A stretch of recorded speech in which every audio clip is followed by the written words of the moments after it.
তো বলো বন্ধুরা, তোমরা সবাই কেমন আছো? আজকে অনেক দিন পর একটা নতুন ভিডিও নিয়ে চলে এসেছি তোমাদের সাথে। তো আজকে আমার একটা বন্ধুর আম বাগানে গিয়েছিলাম। তো দেখতেই পাচ্ছ আমরা এই রাস্তা দিয়ে এসেছি, এখানে কোনো রাস্তাই নেই, তবুও এই জমির মাঝখান দিয়ে এসেছি আমরা। কিছু করার নেই, কারণ প্রথমে আমরা বাগানটা চিনতাম না, তারপরে এসে দেখছি খুবই সুন্দর একটা প্রাকৃতিক সৌন্দর্য। তো দেখতেই পাচ্ছ খুব সুন্দর সুন্দর আম হয়েছে। তো কোনটা কি আম আমি তো জানি না, তোমরা কমেন্ট করে জানাও যে এটা কি আম আছে আম গাছগুলো।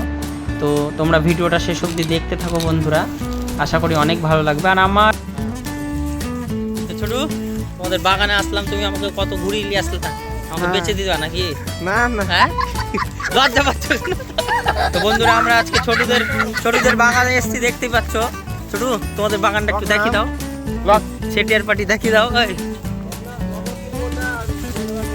ওই ছোটু, তোমাদের সেটিয়ার পার্টির বাগানটা দেখি দাও না, এখান থেকে কত দূর আছে একটু দেখি দাও, যত দূর চোখ চায়। হ্যাঁ, যত দূর। ও গুটি লাল তার ভুট্টা ভুট্টা। কেউ যদি আম খেতে যায় আসবে? আজকে শেষ। একটু তাকাও না গো, তুমি বডি করছো দেখি, ব্যাগটা দেখি, জামাটা খুললো।